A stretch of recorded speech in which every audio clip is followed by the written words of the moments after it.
दोस्तों नमस्कार, मैं आर्यन सिंह। आप देख रहे हैं न्यू डंका में आपका स्वागत है।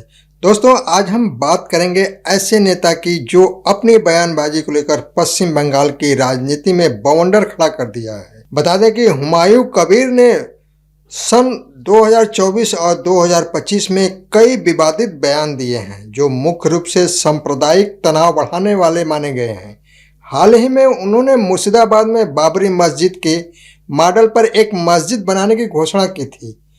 बाबरी मस्जिद को लेकर कबीर ने घोषणा की थी कि वे 6 दिसंबर को बेलडांगा मुर्शिदाबाद में बाबरी मस्जिद की तर्ज पर एक नई मस्जिद नींव रखेंगे।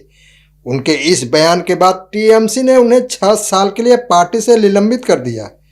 बता दें कि बाबरी मस्जिद के मुद्दे पर तृणमूल कांग्रेस द्वारा निलंबित किए जाने के बाद हुमायूं कबीर ने 22 दिसंबर 2025 को अपनी नई पार्टी जनता उन्नयन पार्टी यानी जेयूपी के गठन की घोषणा की। उन्होंने 2026 के विधानसभा चुनाव में किंग मेकर बनने का लक्ष्य रखा और उनकी पार्टी 182 सीटों पर चुनाव लड़ने की योजना बना रही है। अपने चुनावी रैली में कबीर ने कहा था, अगर हिंदू सोचते हैं कि मुर्शिदाबाद में 30% आबादी है और आप 70% को दबा सकते हैं तो यह गलत है। मैं भाजपा को चेतावनी दे रहा हूं, मुझे गंगा में बहाने में 2 घंटे लगेंगे। इस पर चुनाव आयोग ने कड़ी चेतावनी दी थी। आज सवाल किसी एक बयान का नहीं है, आज सवाल है जिम्मेदारी का, सत्ता के घमंड का और राजनीति की जुबान का। पश्चिम बंगाल में तृणमूल कांग्रेस के नेता हुमायूं कबीर का विवादित बयान सामने आते ही सियासी पारा आसमान छूने लगा। आरोप है कि यह बयान सिर्फ राय नहीं था बल्कि उकसाने वाला, विभाजनकारी और सियासी फायदा उठाने वाला था। अब प्रश्न उठता है कि क्या सत्ता में बैठे नेता कुछ भी बोलें और उसे राजनीतिक कहकर टाल दिया जाए। विपक्ष का आरोप है कि हुमायूं कबीर ने जानबूझकर ऐसी भाषा का इस्तेमाल किया। विपक्ष का आरोप है कि हुमायूं कबीर ने जानबूझकर ऐसी भाषा का इस्तेमाल किया जो समाज में तनाव पैदा कर सकती है। भाजपा और अन्य दल पूछ रहे हैं, क्या यह अभिव्यक्ति की आज़ादी है या फिर वोट बैंक के लिए शब्दों से आग लगाना।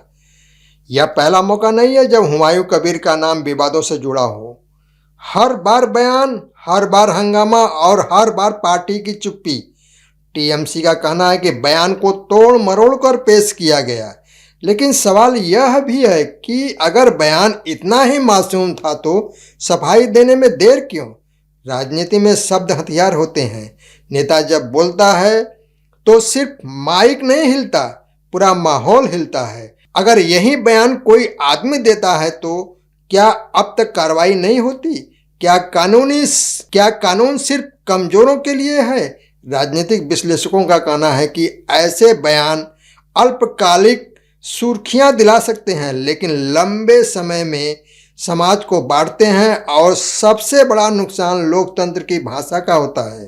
अब सवाल प्रशासन से भी है, क्या ऐसे बयान पर कोई कार्रवाई होगी या फिर सत्ता की ढाल फिर काम करेगी।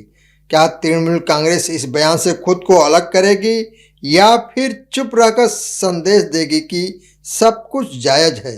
आज मुद्दा हुमायूं कबीर हैं, कल किसी और का होगा। अगर आज सवाल नहीं पूछे गए तो कल जवाब मांगने का हक भी नहीं बचेगा, क्योंकि लोकतंत्र सिर्फ वोट से नहीं चलता, जवाबदेही से चलता है। और आज बंगाल पूछ रहा है, क्या सत्ता में बैठे नेताओं के लिए शब्द की कोई सीमा नहीं है।